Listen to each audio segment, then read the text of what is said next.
Alhamdulillahilladzi arsala rasulahu bil huda wa dinil haq liyudhhirahu 'ala dini kulli wa kafa billahi syahida. Asyhadu an la ilaha illallah wahdah la syarikalah wa asyhadu anna Muhammadan abduhu wa rasuluhu alladzi la nabiyya ba'da amma ba'du. Rabbi syrah li sadri wa yassir li amri wahlul 'uqdatam min lisani yafqahu qawli. Amma ba'du. Ikhwatu iman, jamaah kajian yang dimuliakan oleh Allah Subhanahu wa taala. Alhamdulillah, kita kembali lagi mengkaji kitab yang disusun oleh Imam Al-Bukhari, yaitu kitab Al-Adabul Mufrad, dengan menggunakan syarah yang disusun oleh Syekh Muhammad bin Sa'id Ruslan. Di pertemuan terakhir kita sudah membahas bab terkait babu la'nillahi man la'ana walidayhi. Seseorang disebut telah melaknat Allah Subhanahu wa taala jika dia sampai berani melaknat kedua orang tuanya. Dalam hadis yang kemarin kita bahas, diceritakan bahwa ada seorang laki-laki yang bertanya kepada Ali bin Abi Thalib dengan pertanyaan, "Wahai Ali, apakah ada satu syariat atau satu sunnah yang dikhususkan kepada kalian tapi tidak diberitahu kepada kami?" Sebagaimana kita ketahui minggu kemarin atau di pertemuan terakhir, ketika Ali bin Abi Thalib mendengar pertanyaan ini, Ali bin Abi Thalib sedikit marah. Kemarahan Ali bin Abi Thalib disebabkan ada pertanyaan yang menyebutkan apakah ada sunnah atau apakah ada syariat yang syariat itu hanya dikhususkan bagi sahabat, sedangkan bagi kami manusia biasa, bagi kami manusia secara umum, syariat itu tidak disampaikan. Nah, Ali bin Abi Thalib menjadi marah disebabkan tidak mungkin Nabi SAW akan menyembunyikan kebenaran. Tidak mungkin, satu hal yang mustahil, Nabi SAW akan menutup-nutupi kebenaran. Sedangkan Nabi adalah basyiron, pemberi kabar gembira. Seandainya kabar gembira ini disampaikan kepada Nabi, maka tidak mungkin, satu hal yang mustahil, hanya Nabi SAW yang mengetahuinya. Satu hal yang mustahil jika Nabi SAW tidak menginformasikan kepada para sahabat, tidak juga menginformasikan kepada umat. Begitu juga karena Nabi diutus oleh Allah Subhanahu wa taala sebagai nadhir, sebagai pemberi peringatan, maka tidak mungkin ada sesuatu yang terlarang di dalam syariat kemudian Nabi SAW tidak sampaikan.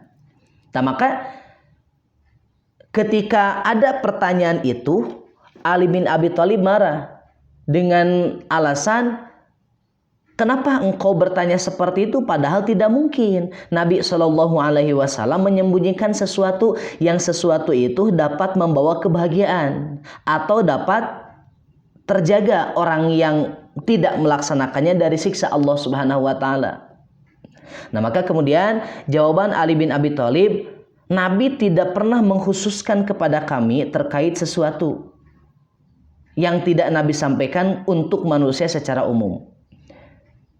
Akan tetapi ada 4 hal, kata Ali bin Abi Thalib, yang dulu aku pernah menulis sabda Nabi SAW, tetapi tulisan ini aku simpan di sarung pedangku. Maka kemudian Ali bin Abi Thalib mengeluarkan selembar kertas dan kemudian di tulisan sekertas di tulisan itu kemudian tercatat bahwa pertama nasihat yang disampaikan oleh Nabi SAW adalah la'anallahu man dzabaha li ghairillahi. Allah akan melaknat orang-orang yang mereka menyembelih bukan untuk Allah Subhanahu wa taala. Yang kedua, la'anallahu man saraqa manarul ardi. Allah akan melaknat orang-orang yang mereka mencuri batas-batas bumi. La'anallahu man la'ana walidayhi, Allah akan melaknat orang-orang yang mereka melaknat kedua orang tuanya. La'anallahu man awa muhditsan, dan Allah pun akan melaknat orang-orang yang mendukung perbuatan-perbuatan yang diada-ada setelah Nabi meninggal dunia. Nah, ikhwatu iman rahimakumullah, di pertemuan terakhir kita sudah mengkaji secara singkat, membahas secara singkat terkait nasihat Nabi yang pertama, yaitu la'anallahu man dzabaha li ghairillahi. Untuk pertemuan yang sekarang kita akan membahas la'anallahu man saraqa manarul ardi. Allah akan melaknat, Allah telah melaknat orang-orang yang mencuri manarul ardi, batas-batas bumi. Muhammad bin Sa'id Ruslan di dalam syarah Al-Adabul Mufradnya, beliau mencoba untuk menjelaskan kalimat per kalimat yang terdapat di dalam sabda Nabi tersebut. Di antara yang dijelaskan oleh Muhammad bin Sa'id Ruslan adalah redaksi saroko. Secara bahasa, ikhwatu iman rahimakumullah, yang dimaksud dengan saroko artinya mencuri. Baik mencuri harta, mencuri benda, mencuri apapun, selama mengambil hak yang mengambil milik orang lain yang bukan hak dia, maka berarti itulah yang disebut dengan mencuri. Sebagaimana disampaikan di dalam Al-Qur'an, as-sariqu was-sariqatu faqta'u aydiyahuma. Laki-laki yang mencuri dan perempuan yang mencuri, maka potonglah kedua tangannya atau potonglah tangannya.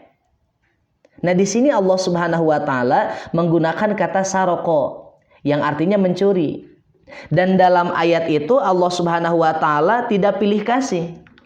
Siapapun mereka selama pencuri, baik itu laki-laki atau perempuan, maka berhak bagi mereka untuk tangannya dipotong. Kenapa? Itulah sebagai kifarat atau sebagai penembusan dosa yang dilakukan oleh mereka.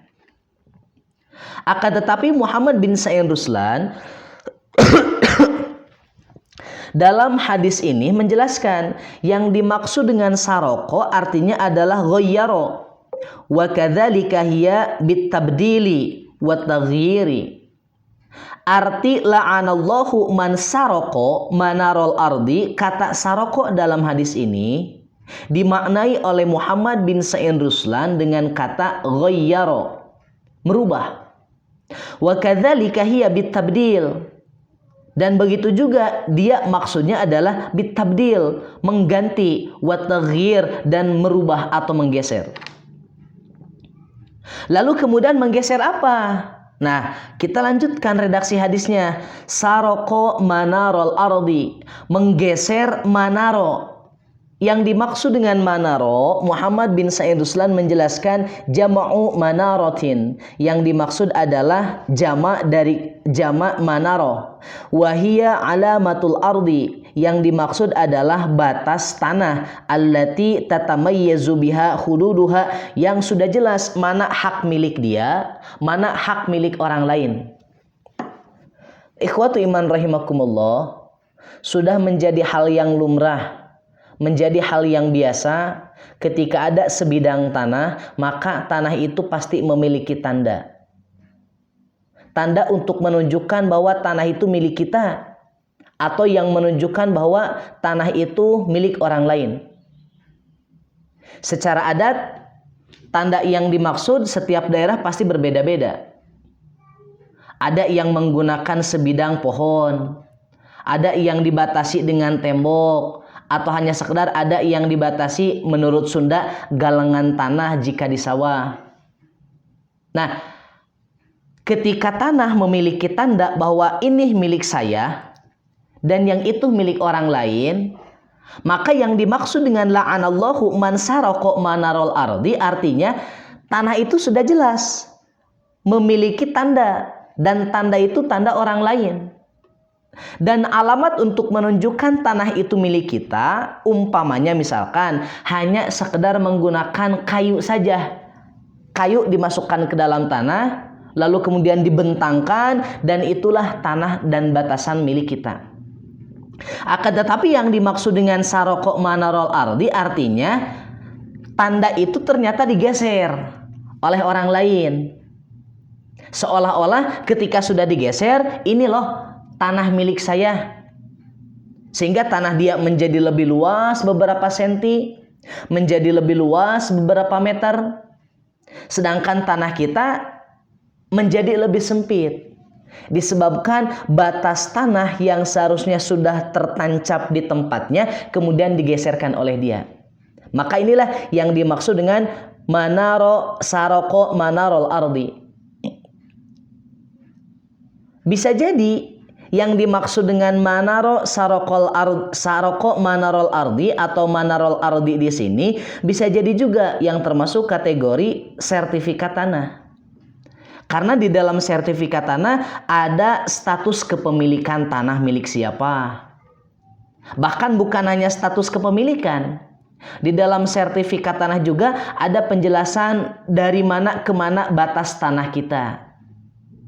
Nah ternyata seandainya ada yang menggeserkan batas tanah milik kita, lalu kemudian ternyata tanah kita menjadi sempit, maka sertifikat bisa berbicara, ini batasan tanah saya, tapi kok kenapa tanah saya menjadi berkurang? Padahal di sertifikat sudah jelas tanah saya sekian kali sekian, panjang sekian kali sekian, tapi kok kenapa bergeser? Sertifikat tanah Anda ukurannya seperti itu, tapi kok kenapa malah menjadi luas, malah menjadi bertambah. Nah, maka disinilah yang disebut dengan manarol ardi atau batas-batas tanah. Nah, ikhwatu iman rahimakumullah, berkaitan dengan menggeser batas tanah atau mencuri batas tanah, Rasulullah Shallallahu Alaihi Wasallam beliau pernah menjelaskan di dalam salah satu hadis yang diriwayatkan oleh Imam Muslim. Bahkan Imam Al-Bukhari pun di dalam kitab sahihnya beliau telah menjelaskan. Kata Imam Muslim, haddatsana Yahya bin Ayyub. Yahya bin Ayyub telah menceritakan kepada kami, wa Qutaibah bin Sa'id serta Qutaibah bin Sa'id, wa Ali bin Hujrin serta Ali bin Hujrin. Qalu, mereka berkata, haddatsana Ismailu wa huwa ibnu Ja'farin. Ismail atau nama lainnya Ibnu Ja'far telah menceritakan kepada kami anil Ala ibni Abdirrahman, dari Al-Ala bin Abdirrahman, an Abbas bin Sahl bin Sa'din As-Sa'idi, dari Abbas bin Sahal bin Sa'id As-Sa'idi, dari Sa'id bin Zaid bin Amr bin Nufail, bahwasanya Rasulullah Shallallahu Alaihi Wasallam beliau pernah bersabda, manik tato'a shibron, barang siapa yang memutus. Dalam riwayat yang lain, mansaroko, barang siapa yang mencuri, shibron, satu jengkal, minal ardi, dari tanah, zulman, secara zalim. Yang dimaksud dengan mencuri secara zalim atau memutus secara zalim artinya yang dimaksud zalim itu kan menempatkan sesuatu bukan pada tempatnya. Yang dimaksud dengan menempatkan sesuatu bukan pada tempatnya dalam hal ini berkaitan dengan batas tanah, artinya dia mengambil yang bukan haknya. Manik tato ashibron, barang siapa yang memutuskan satu jengkal atau mencuri satu jengkal minal ardi, dari tanah, shibro zulman, secara zalim, tawwaqahullahu iyyahu yaumal qiyamati min sab'i ardina, maka pasti Allah Subhanahu wa taala nanti pada hari kiamat akan mengalungkan tanah bahkan sampai sab'i ardina, sampai 7 bumi. Nah, ikhwatu iman rahimakumullah, ini menjadi ancaman dari Allah Subhanahu wa taala. Siapa saja yang mencuri tanah walaupun hanya satu jengkal saja, maka ternyata ancamannya luar biasa. Orang tersebut ketika kiamat akan disiapkan untuk berdiri, lalu kemudian tanah yang 7 lapis akan dikalungkan kepada orang tersebut untuk menunjukkan itulah ancaman bagi mereka yang mencuri sebidang tanah. Nah, ikhwatu iman rahimakumullah, apa yang disampaikan oleh Nabi ini bukan hanya ancaman bagi mereka yang menggeser batas tanah saja, tetapi siapa saja yang mereka mengambil sedangkan itu bukan haknya baik tanah, air, pohon, buah secara zalim, maka Allah Subhanahu wa taala akan mengancam orang tersebut dengan ancaman yang lumayan cukup berat. Atau umpamanya masih berkaitan dengan tanah misalkan. Ketika kita membutuhkan tanah untuk menanam tanaman, ini juga yang jarang diperhatikan oleh masyarakat. Lalu kemudian ternyata kita mengambil saja tanah, memacul tanah orang lain, lalu kemudian kita ambil, dimasukkan ke dalam polybag atau dimasukkan ke dalam tempat yang nanti akan dijadikan tempat tanaman kita. Sedangkan ketika kita mengambil tanah tersebut, kita tidak meminta izin kepada orang yang punya tanah.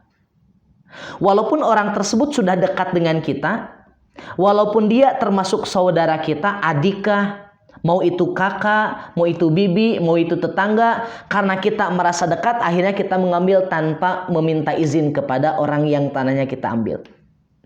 Maka orang yang seperti itu sama terkena ancaman hadis ini.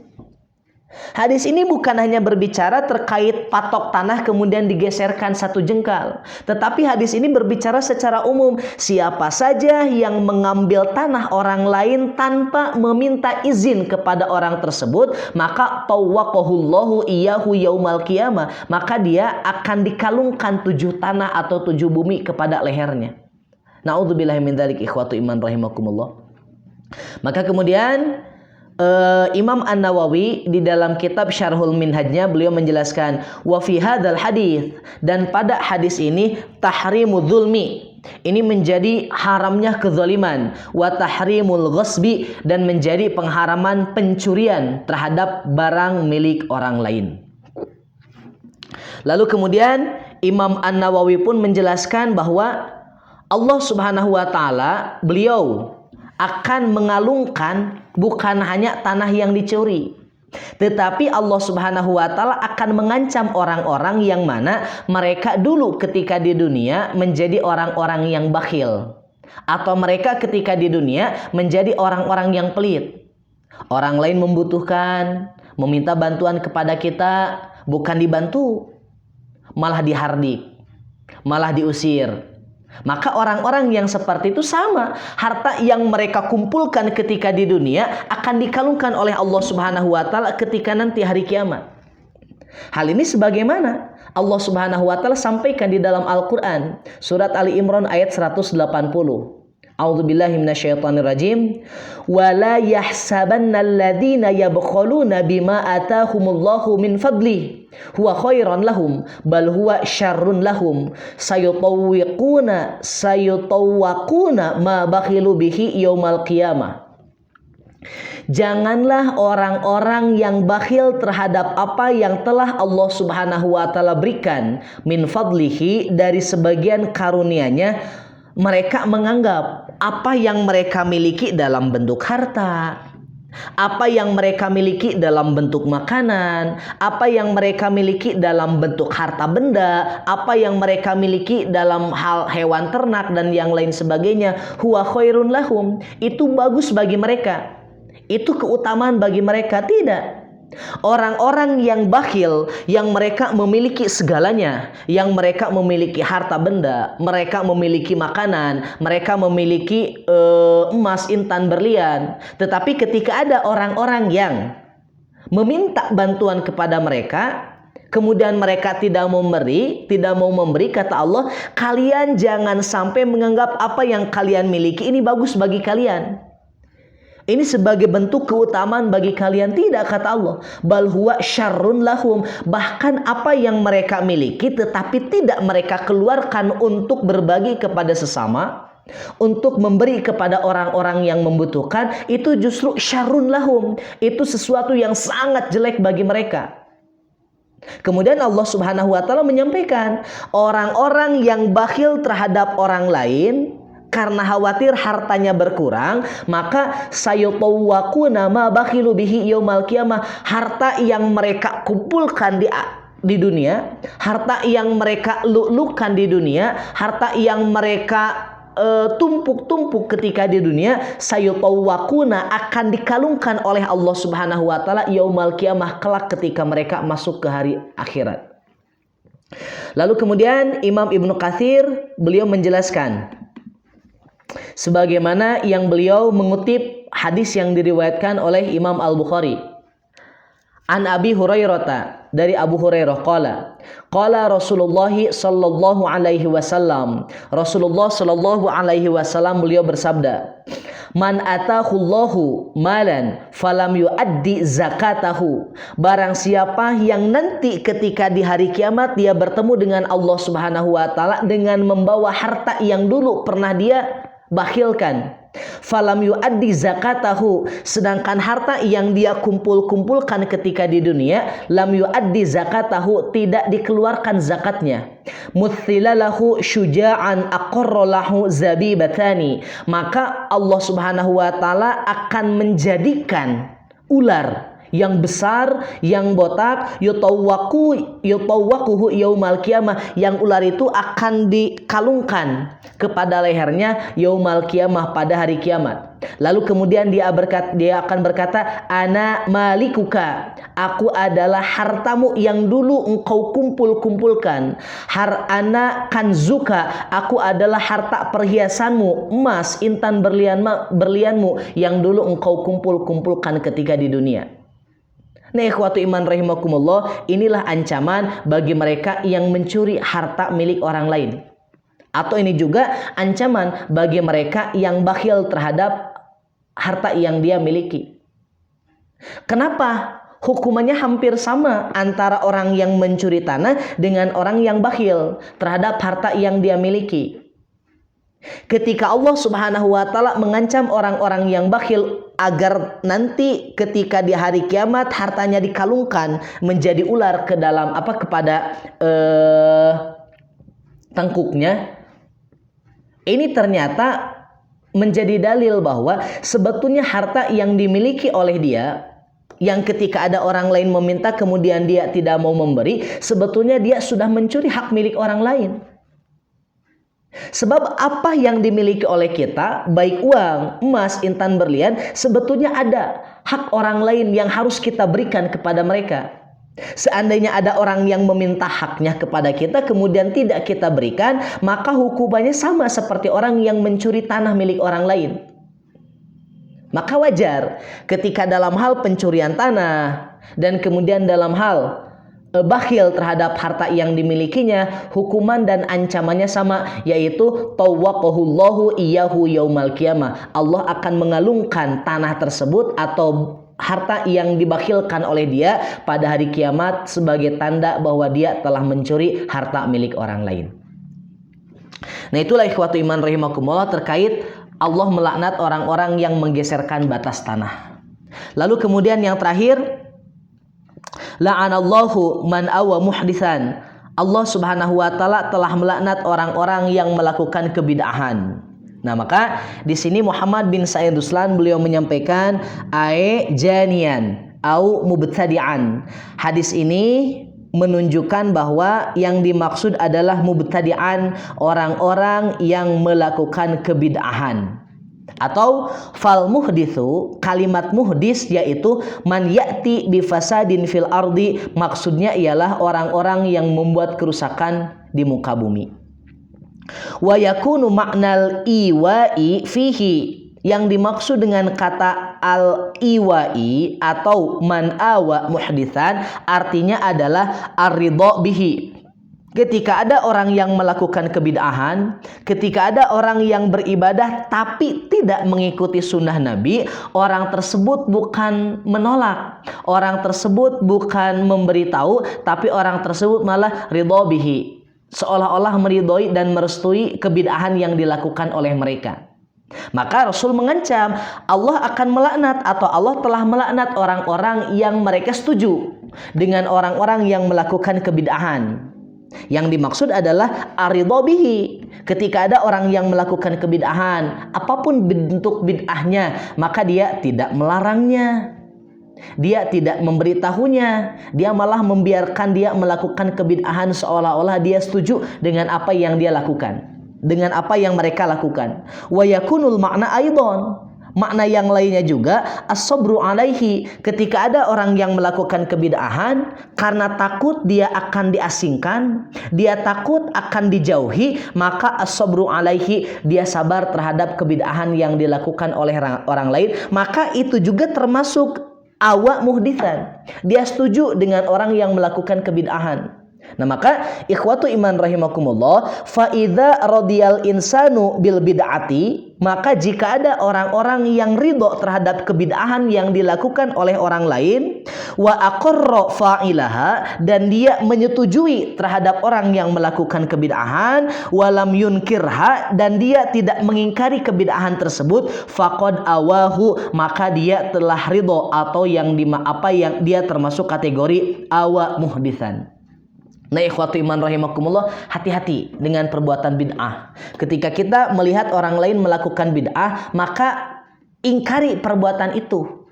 Cara pengingkarannya bisa jadi kita datang kepada orang tersebut dan memberitahu bahwa itu tidak dicontohkan oleh Nabi. Atau misalkan yang kedua, ketika kita melihat kemungkaran tersebut, kita tarik orang yang melakukan kebid'ahan, kemudian kita mengajak diskusi. Kita memberitahu bahwa hal itu tidak disampaikan oleh Nabi, tidak dicontohkan oleh Nabi.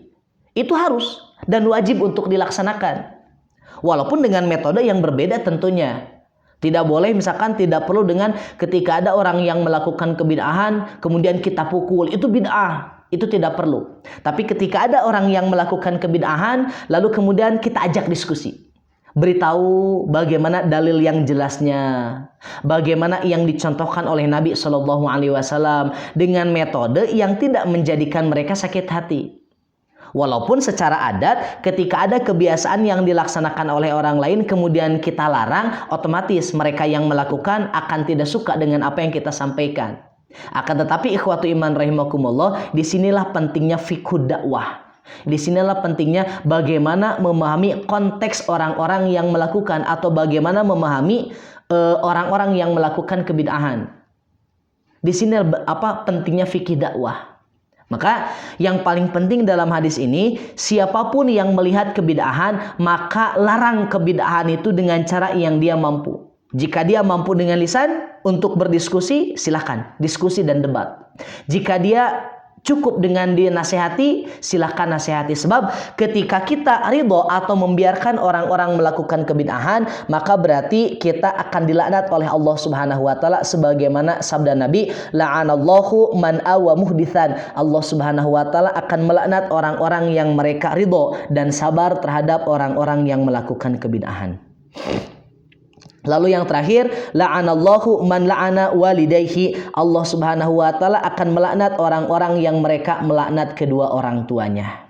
Nah, ikhwatu iman rahimakumullah, terkait melaknat kedua orang tua, di beberapa pertemuan terakhir terutama di pesantren kita sudah membahas, sehingga orang tua itu bukan mesti dilaknat, tapi orang tua mesti didoakan, orang tua wajib untuk dimuliakan dan tidak boleh ada ucapan-ucapan kasar yang disampaikan kepada mereka. Lalu kemudian Muhammad bin Sa'id Ruslan, beliau mengistinbat hadis ini yang pertama bahwa bada'at mas'alatut tadwini sunnati mubakhiran fi ahdi Rasulillahi sallallahu alaihi wasallam. Penulisan hadis ini sudah terjadi pada zaman Rasulullah Sallallahu Alaihi Wasallam, walaupun tidak secara kitabi. Penulisan hadis ini sudah terjadi dan dilaksanakan oleh para sahabat, walaupun tidak dalam bentuk kitab-kitab semisal ini. Sahabat ketika menerima hadis, mereka langsung mencatat bagaimana sabda Nabi Sallallahu Alaihi Wasallam karena khawatir lupa. Dan ini juga yang dilakukan oleh Ali bin Abi Thalib. Ali bin Abi Thalib mencatat bagaimana penjelasan Nabi Shallallahu Alaihi Wasallam tentang 4 hal yang tadi, lalu kemudian beliau simpan di dalam sarung pedangnya dengan tujuan supaya tidak lupa. Ini jadi dalil bahwa ternyata penulisan atau tadwinus sunnah, penyusunan sunnah ini sudah terjadi pada zaman Rasulullah Shallallahu Alaihi Wasallam, pada zaman sahabat radhiyallahu anhum. Yang kedua, hurmatu dzabhi li ghairillahi ta'ala, haramnya menyembelih jika ditujukan bukan selain Allah Subhanahu wa taala, jika ditujukan bukan untuk Allah Subhanahu wa taala. Yang ketiga, hurmatu taghyiri alamatil ardi, haramnya untuk menggeser-geser batas bumi. Lalu kemudian yang keempat, min uquqil walidaini ta'ridu hima lisabbil wal ihanati minal ghair, haramnya atau termasuk durhaka kepada orang tua yang mana mereka melaknat kepada kedua orang tua, menghina kepada orang tua, bahkan mereka sampai mencaci maki kedua orang tua. Mungkin itu yang bisa disampaikan terkait hadis yang kemarin dan hadis yang tadi. Mudah-mudahan dapat memberikan penjelasan walaupun hanya sedikit.